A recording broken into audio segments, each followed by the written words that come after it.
मिनश्शैतानिर्रजीम बिस्मिल्लाहिर्रहमानिर्रहीम।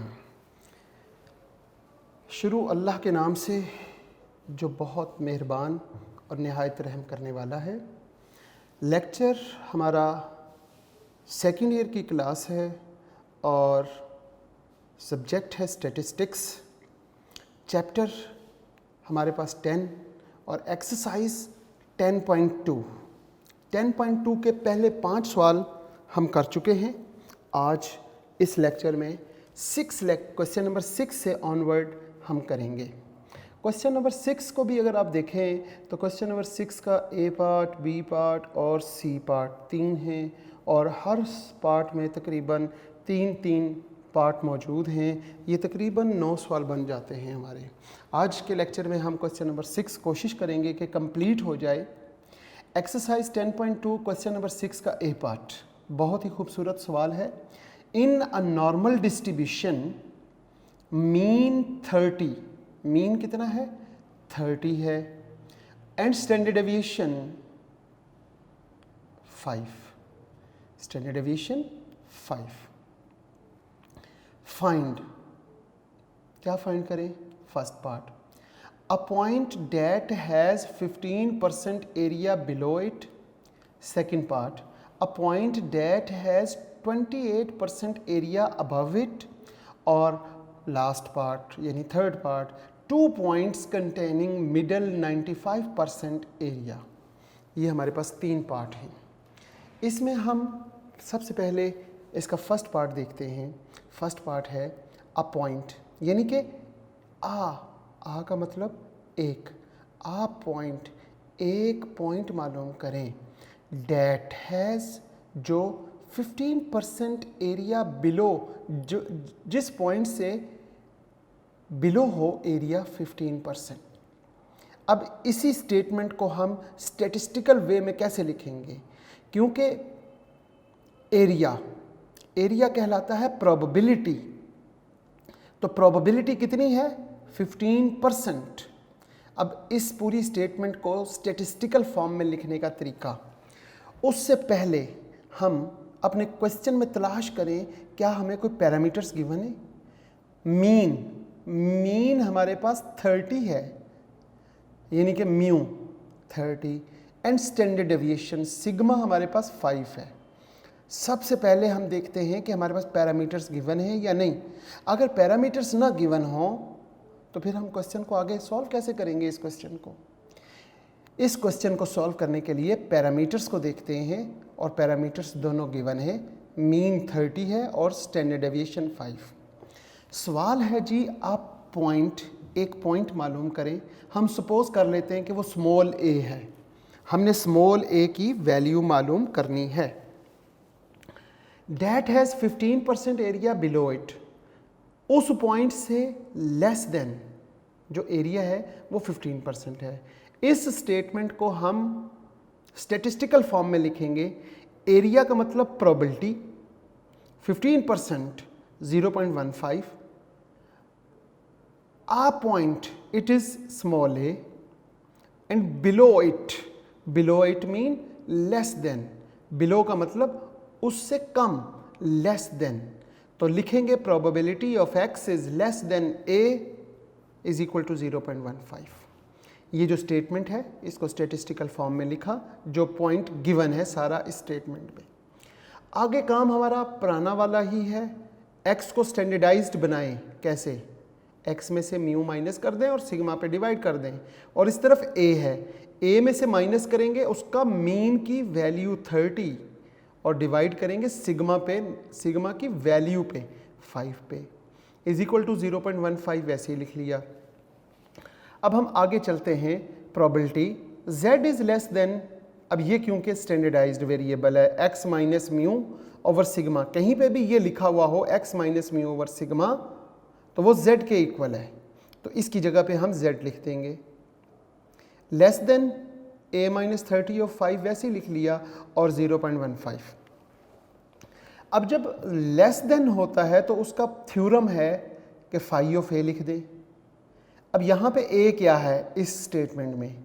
ये a minus 30 over 5, ये पूरी रकम a है। अब हम क्या करें? अब हमने क्या करना है कि ये पूरी रकम इस फार्मूले के तहत फाई ऑफ ए मतलब फाई ऑफ ए माइनस 30, जैसा कि ये लिखा हुआ आपको नज़र आ रहा है, phi of A minus 30 over 5 is equal to 0.15 जो ऑलरेडी चल रहा है। ये फाई इस तरफ से जब दूसरी तरफ जाएगा तो फाई इन्वर्स हो जाएगा, फाई इन्वर्स 0.15।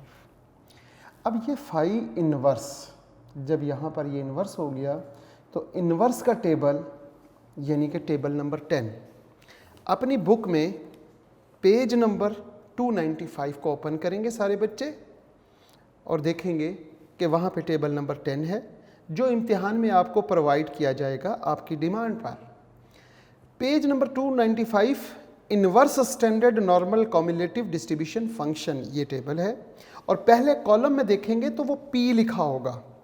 अब वो पहले कॉलम में यानी कि P वाले कॉलम में आपने देखा 0.15, आप चलते जाएं 0.00, 0.01, 0.02 इसी तरीके से चलते चलते 0.15 आपको मिलेगा और 0.15 के आगे कोई रकम नहीं लिखी हुई तो फिर ज़ीरो में ही देखेंगे और वो हमारे पास वैल्यू आ जाएगी -1.0364। मैं उम्मीद करता हूँ पेज नंबर 295 आपकी टेक्स्ट बुक पे टेबल नंबर 10 और ये वैल्यू तलाश करने में आप कामयाब हो चुके होंगे। इस वैल्यू को आपने टेबल से जब देखा और वो यहाँ पे लिख लिया, इसके बाद इस साइड पे 5 डिवाइड हो रहा है वो इस तरफ आके मल्टीप्लाई हो जाएगा, 5 मल्टीप्लाई बाय -1.0364। इन दोनों को जब मल्टीप्लाई करेंगे तो आंसर माइनस में ही आएगा 5.182 और ये -30 जब इक्वल्स टू के दूसरी तरफ जाएगा तो इधर माइनस है तो उस तरफ जाके प्लस हो जाएगा। अब हम 30 में से ये रकम माइनस करते हैं तो वो आ जाएगा 24.82 और ये अगर आप इस क्वेश्चन के नीचे देखेंगे तो ये पहले पार्ट का आंसर 24.82 एग्जैक्ट यही होगा। ये था हमारा फर्स्ट पार्ट।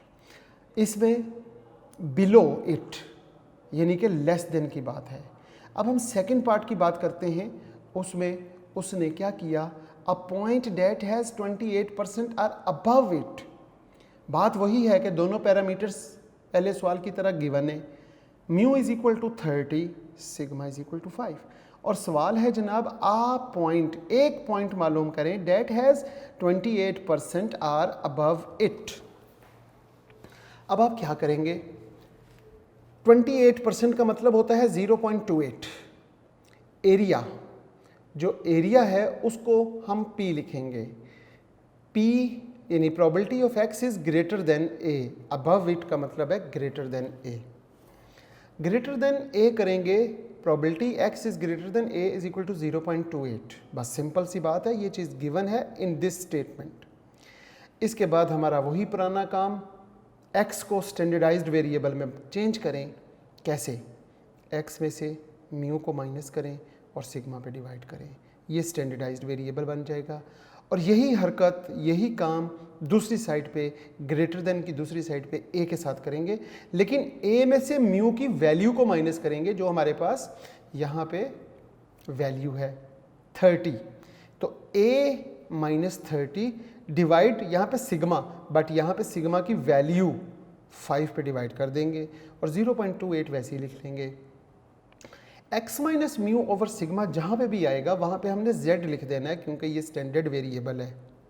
और प्रोबेबिलिटी में अगर स्टैंडर्ड वेरिएबल आए तो फिर हम अपने थ्योरम की तरफ चलेंगे कि स्टैंडर्ड वेरिएबल z के साथ साइन क्या है, ग्रेटर देन का है या लेस देन का है।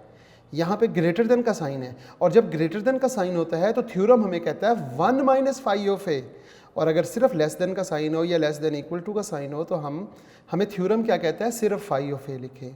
अब हम यहाँ पे 1 माइनस फाई ऑफ ए लिखेंगे, यहाँ पर लिखेंगे 1 माइनस फाई ऑफ, ये पूरी रकम ए है, 1 minus phi of A minus 30 over 5 is equal to 0.28।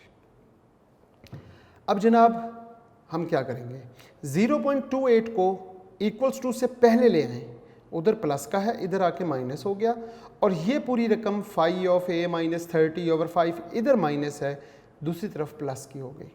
ठीक है जी।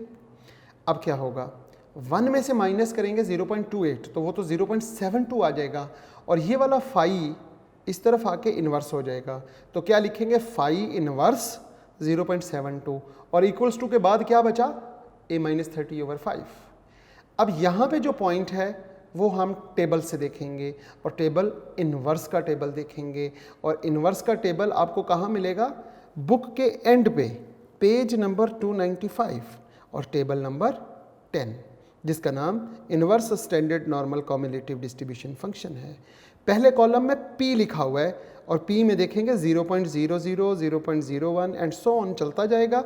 हमें 0.72 की वैल्यू देखनी है, तो पहला पेज जो है वो 0.34 पे ख़त्म हो जाता है, दूसरा पेज 0.35 से शुरू होकर 0.74 पे ख़त्म होता है। इसका मतलब 72 की वैल्यू हमें चाहिए, तो इसी पेज पे हमें मिल जाएगी 72 की वैल्यू। हम लास्ट और सेकंड लास्ट नीचे से 2 रोज़ को छोड़ेंगे, और नीचे से तीसरी रो को देखेंगे तो 0.72 मिल जाएगा पी के कॉलम में, और आगे कोई वैल्यू नहीं लिखी हुई तो 0 में देखेंगे, और इसको जब हम 0 में देखते हैं तो 0.5828। उम्मीद करता हूँ कि हर बच्चा जो है वो पेज नंबर 296 टेक्स्ट बुक में इस टेबल को फॉलो करते हुए इस पॉइंट तक पहुँच चुका है। जब ये पॉइंट यहाँ पे हमने लिख लिया तो बाकी काम हमारे पास वही है कि यहाँ पे 5 है, उधर मल्टीप्लाई हो जाएगा, इधर a-30 है, दूसरी तरफ जाके प्लस हो जाएगा 30 प्लस, इनको मल्टीप्लाई किया तो 2.917, इन दोनों को प्लस करेंगे तो 30.917। और बुक के नीचे जो क्वेश्चन लिखा हुआ है, इस क्वेश्चन के नीचे यहाँ पे पहले पार्ट का आंसर लिखा हुआ है और फिर दूसरे पार्ट का आंसर, और दूसरे पार्ट के आंसर को देखेंगे तो वो 32.917 एग्जैक्ट यही है। अब हम इसमें तीसरा पार्ट करते हैं, क्वेश्चन नंबर 6 का ए पार्ट। थोड़ा सा लेंथी है और नया टॉपिक है। इन्वर्स में हमने लेस देन वाला सीखा, हमने ग्रेटर देन वाला सीख लिया, लेकिन अभी तक हमने बिटवीन वाला नहीं सीखा। इस क्वेश्चन में हम बिटवीन को सीखेंगे।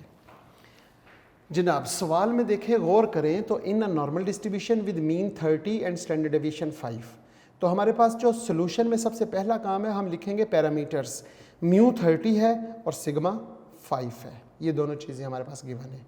फाइंड क्या करना है, 2 पॉइंट्स, यानी हमने 2 पॉइंट्स मालूम करने, एक पॉइंट का नाम ए रख लेते हैं और दूसरे पॉइंट का नाम बी रख लेते हैं। 2 पॉइंट्स मालूम करने हैं कंटेनिंग्स मिडल 95% एरिया, दरमियान वाला एरिया जो है वो 95% है ए और बी के दरमियान। तो ये जो लिखा हुआ है 2 पॉइंट्स कंटेनिंग मिडल 95% एरिया, इसको हम स्टेटिस्टिकल फॉर्म में, प्रोबेबिलिटी के फॉर्म में कैसे लिखेंगे। एरिया का मतलब होता है प्रोबेबिलिटी, प्रोबेबिलिटी का जवाब है 0.95, 95%, यानी प्रोबेबिलिटी का आंसर है 0.95। क्लियर होगी बात। और 2 point middle, it's mean between, तो first point is A, second point is B, तो A is less than X and less than B is equal to 0.95। ये जो स्टेटमेंट लिखी, इसको स्टेटिस्टिकल फॉर्म में लिखने का ये तरीका है। अब हम आगे चलते हैं। एज वी नो डैट, हम जानते हैं क्या बात, total probability is equal to 1। Total probability जो है वो 1 के इक्वल होती है। अगर मिडल ए और बी के दरमियान वाला एरिया 0.95 है, तो ए से कम, यानी probability x is less than A से कम और बी से ग्रेटर और बिटवीन ए और बी, 3 बातें हो सकती हैं। तो टोटल प्रोबेबिलिटी में 3 बातें होंगी, less than A plus probability between A and B and plus probability B equals to 1। क्योंकि टोटल प्रोबेबिलिटी 1 होती है और टोटल प्रोबेबिलिटी जो है वो इसके इक्वल है। क्लियर है जनाब, इक्वल्स टू 1। अब probability A less than X less than B 0.95 है, हमने यहाँ पे दरमियान में ये जो इसकी जगह पर 0.95 लिख लिया। नेक्स्ट 0.95 को इक्वेशन की दूसरी तरफ ले गए, 0.95 1 में से माइनस किया, और इक्वेशन के पहले शुरू में क्या लिखेंगे, probability x is less than a and probability x is greater than b is equal to 1 minus 0.96। 1 में से जब इसे माइनस करेंगे तो 0.05 हो जाएगा। नाउ हमने क्या कहा, मिडल, हमने जब ये कहा कि इसका जो मिडल एरिया है वो 0.95 है, 0.95 0.95 है, तो 0.95 को माइनस किया तो 0.05 आ गया। जी, जैसा हमने यहाँ पे देखा कि ये 0.95 इधर जाके माइनस हो गया 0.5, तो probability of x is less than a plus probability x is greater than b is equal to 0.5 आ जाएगा। इसी तरीके से हमें एक बात मालूम है, वो बात क्या मालूम है कि probability x is less than a और probability x is greater than b ये दोनों इक्वल होते हैं। अगर ये दोनों इक्वल हैं तो इसका मतलब है कि ये रकम प्लस ये रकम इक्वल्स टू 0.05, और ये दोनों अगर इक्वल हों तो इसको 2 पे डिवाइड कर देंगे तो वो किसी एक की वैल्यू आ जाएगी। हम यहाँ पे देखते हैं probability x is less than equal to a is equal to probability x is greater than b is equal to 0.05, जो यहाँ पे 0.05 है उसको 2 पे डिवाइड करते हैं 0.025 आ जाएगा। इसका मतलब probability x is less than a वो 0.025 और probability x is greater than b वो भी 0.025 है। ये दोनों 0.025 के इक्वल लिख देंगे।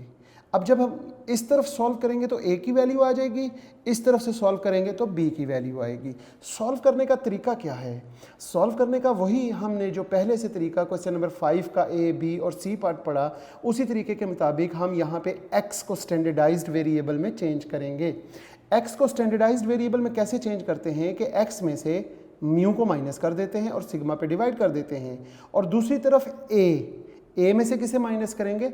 म्यू की वैल्यू 30 को और सिग्मा की वैल्यू 5 पे डिवाइड करेंगे, तो a minus 30/5 is equal to 0.025। अब हमारे पास ये स्टैंडर्डाइज्ड वेरिएबल z बन गया, तो यहाँ पर हम क्या लिखेंगे? Probability z is less than, probability z is less than a minus 30/5 is equal to 0.025, और लेस देन का फार्मूला बच्चों को याद होगा फाई ऑफ a माइनस 30/5 होता है, और जब ग्रेटर देन यहाँ पे लेस देन हो तो हम डायरेक्ट लिखेंगे फाई ऑफ, और जब यहाँ पे ग्रेटर देन होगा तो हम क्या लिखते हैं? 1 माइनस। यहाँ पे phi of a minus 30/5 is equal to 0.025, यहाँ से फाई दूसरी तरफ जाके इन्वर्स हो गया। अब हम क्या लिखेंगे? a minus 30/5 is equal to phi inverse 0.025। Phi phi inverse 0.025 ये टेबल वैल्यू हम कैसे देखेंगे? पेज नंबर 295 पे हमारे पास इनवर्स का टेबल मौजूद है, और इनवर्स के टेबल में 0.02 को 5 में देखेंगे। अगर आप इसको पहले कॉलम में देखें तो पहले 0.00 है, फिर 0.01 है, 0.02। आपकी बुक का पेज नंबर 295 और टेबल नंबर 10, उसके पहले कॉलम में तीसरी रो में 0.02 आपको नज़र आ चुका है बच्चों को, उसको हमने 5 के कॉलम में देखना है। पहला कॉलम 0 का है, दूसरा कॉलम 1 का, तीसरा कॉलम 2 का, चौथा कॉलम हमारे पास 3, इसी तरह आगे कॉलम 4 और आगे कॉलम 5 है। वहाँ पे आपको जवाब मिलेगा -1.9600। तो ये टेबल वैल्यू आपको मिल गई -1.96। -1.96 जब आपको टेबल से वैल्यू मिल गई तो ये 5 दूसरी तरफ जाके मल्टीप्लाई हो जाएगा और ये 30 दूसरी तरफ जाके प्लस हो जाएगा।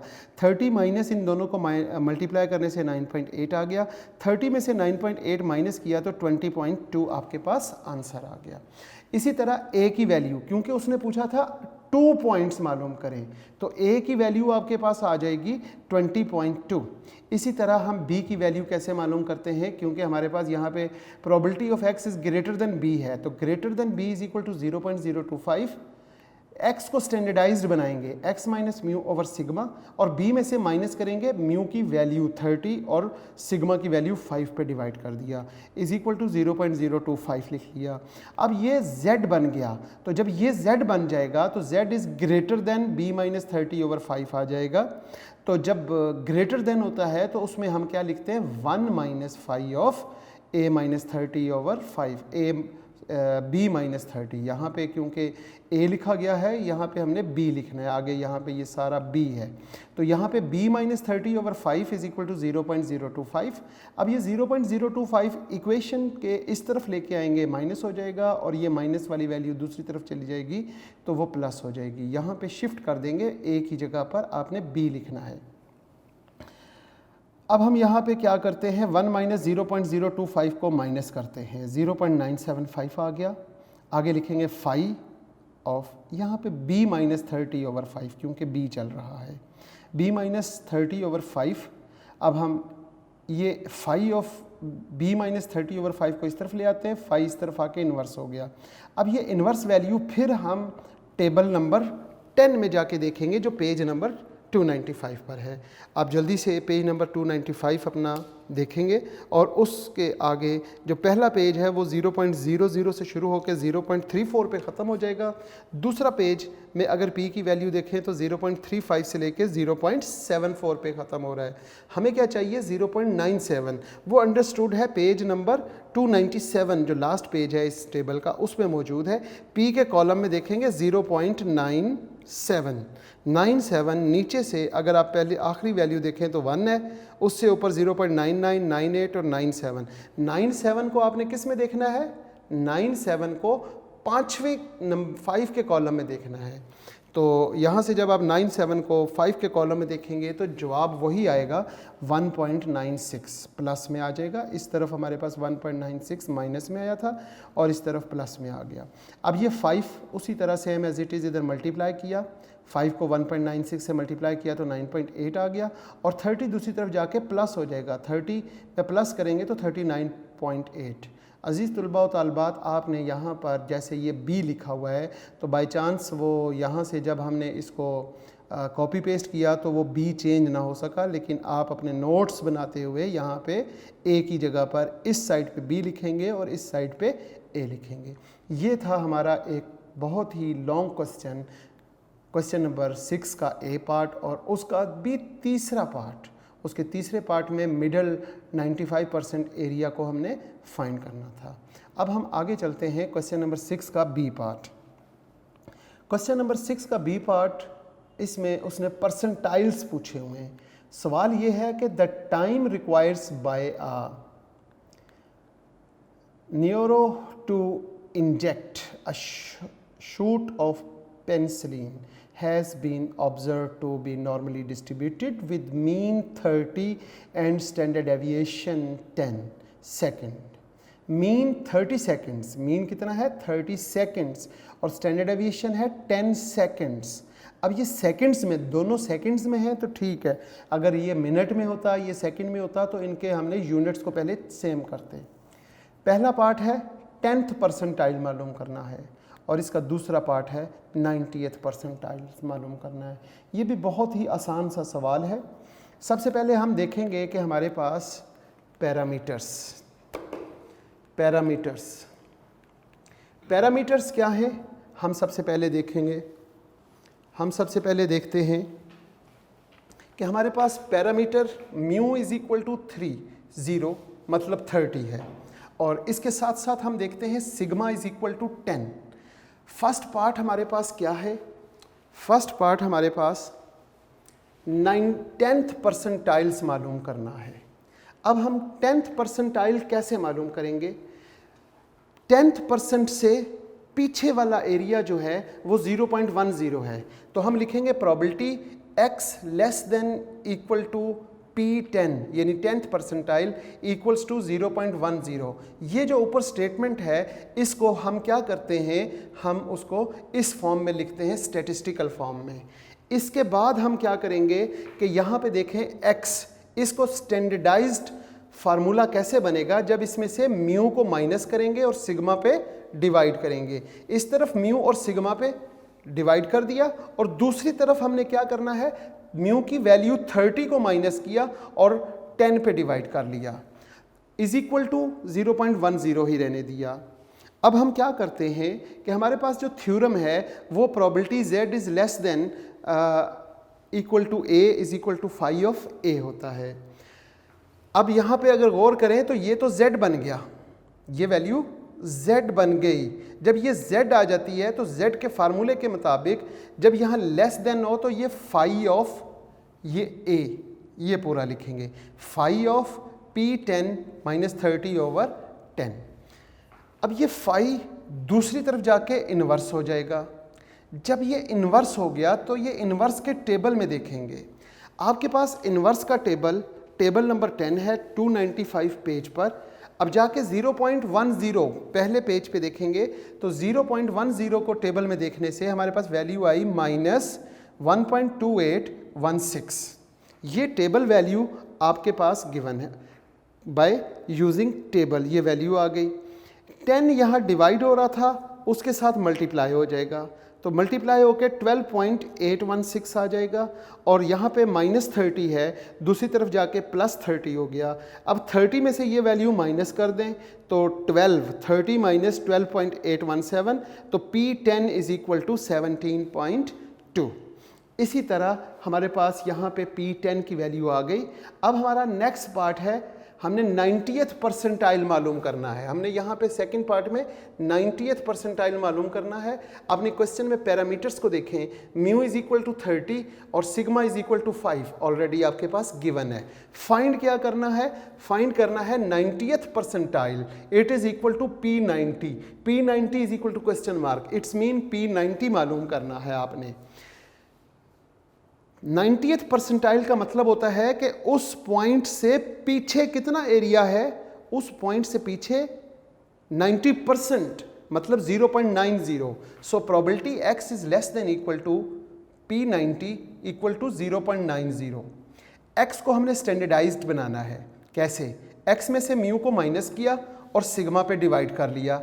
x minus mu over sigma less than equal to, यहाँ पे P90 है, P90 में से म्यू की वैल्यू 30 को माइनस करेंगे और सिग्मा पे डिवाइड मतलब 10 पे डिवाइड कर लेंगे, इक्वल्स टू 0.90 वैसे ही लिखा रहने देंगे। जब भी लेस देन होता है और ये स्टैंडर्डाइज्ड वेरिएबल z बन गया, और z का फार्मूला अगर आप देखेंगे तो वो सामने लिखा हुआ है। जब लेस देन होगा तो हमने क्या लिखना है? Phi of a।